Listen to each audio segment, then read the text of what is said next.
We're waiting to board our plane in Seattle for our newest adventure, one that will take us to the bottom of the world via Dallas, then on to Santiago, Chile, and finally to the southernmost city on the South American continent, Punta Arenas. Our hotel is full of fellow travelers, including Bulgarian scientists and the Brazilian Navy headed to Antarctica. Much of Punta Arenas is frozen in time between 1890 and 1940, when it was the center of a booming sheep industry. Today, it's the place to start your Antarctic expedition and home to the fishing fleet. We have the afternoon to explore. We start with the waterfront. The piers that used to replenish ships going through the Straits of Magellan are now home to the imperial shags.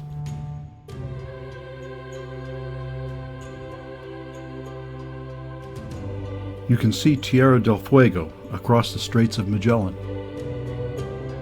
The main square is a must for travelers.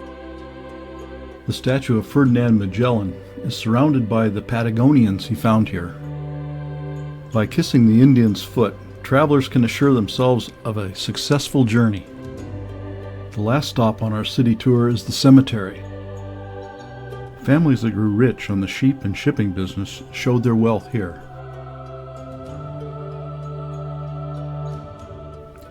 The cemetery is the final rest for immigrants from all over, with special sections for Serbs, Croats, Germans, and Scandinavians. Then back to the hotel to meet the rest of the group for dinner.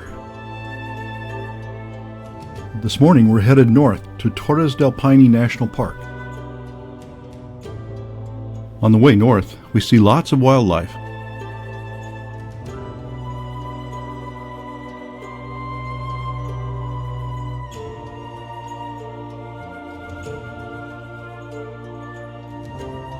We're here in January, the astral summer, and lupins are in bloom everywhere.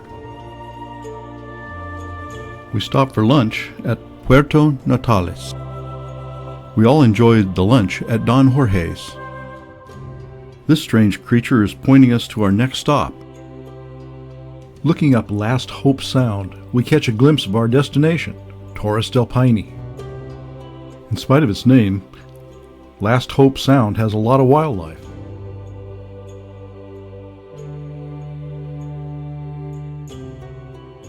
A short hike takes us to the huge mouth of the cave. A large, seemingly fresh piece of skin from an unknown animal was discovered here in 1895. It was later determined to belong to the Mylodon, a giant ground sloth extinct for 5,000 years. Kevin manages to subdue the mighty Mylodon so we can get our pictures taken with it. The southern entrance to Torres del Paine Park is closed due to fires, so we'll have to make a detour to the east. Our first really good view of the Piney Massif and the Horns of Piney. Then back on the road, around to the east entrance to the park. We make it to Hosteria Las Torres in time for dinner. In the morning, we don't have to venture far before we run into guanacos. Lots of guanacos. The exceptionally cute babies are called chilingas. Then we look up and see the granite towers that give the park its name. At Laguna Azul, we do some more bird watching.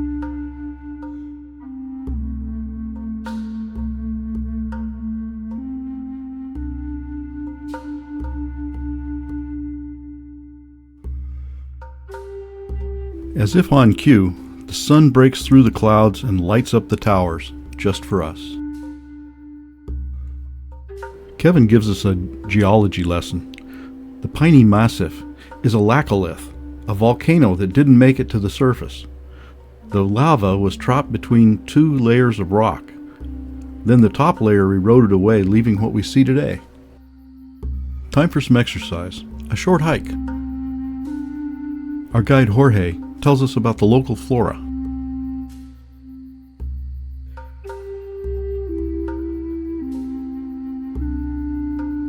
We take a break to admire the view.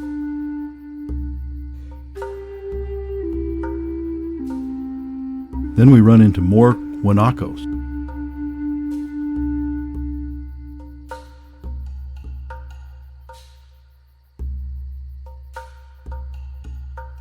We enjoy a picnic lunch by a waterfall on the Paine River. Our next stop is Laguna Amarga, yet another Patagonian curiosity, a salt lake with a pH of 9.1. Along the shore are stromatolites, rare mineral structures formed by algae. We're back to the Hosteria Las Torres in time for happy hour in the Pioneer Bar. We wake to a bright sunny day. The moon is setting behind Admiral Nieto Mountain. We're splitting up this morning. Kevin, Lloyd, Pat, and Peter are hiking to the base of the towers, and the rest of us have 2 hikes planned. Our guide Jorge is very good at birds and plants, and we see a lot of birds, so we have a lot of questions for Jorge.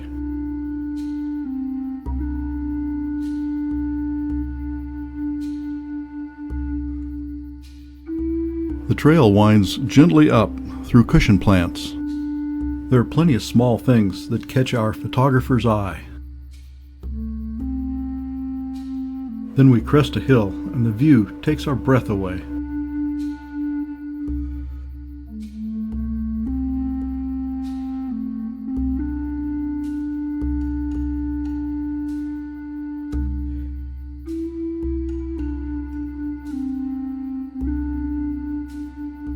Lago Nordenskjöld, named for the Swedish explorer who discovered the 9-mile-long lake.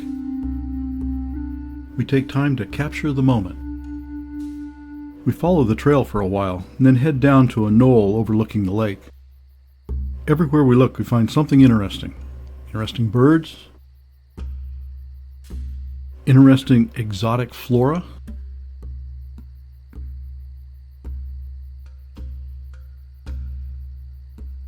and interesting geology. Time to head back up to the trail.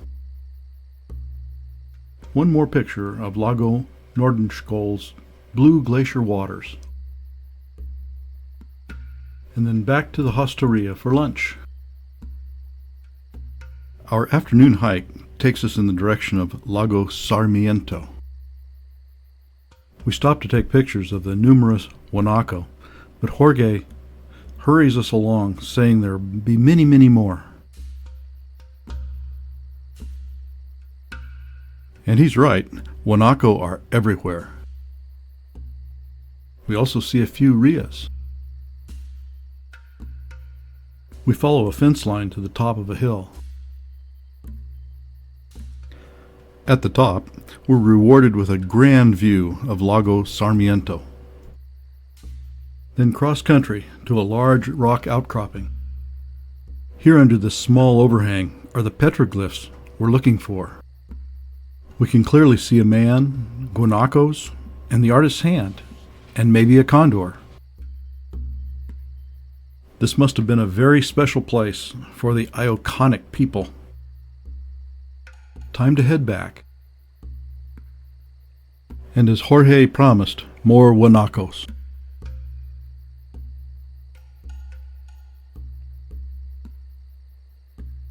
We have just enough time this morning for a nature trail before we head to Argentina. Admiral Nieto Mountain looms over us. A rainbow covers the mountain climbers named the Condor's Nest. The birds are out in the early morning.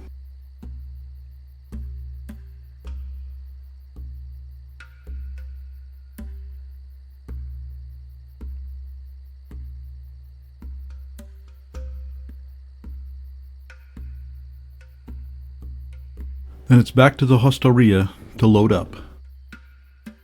We stop to take one last look at Lagos Sarmiento and Torres del Paine before heading to Argentina.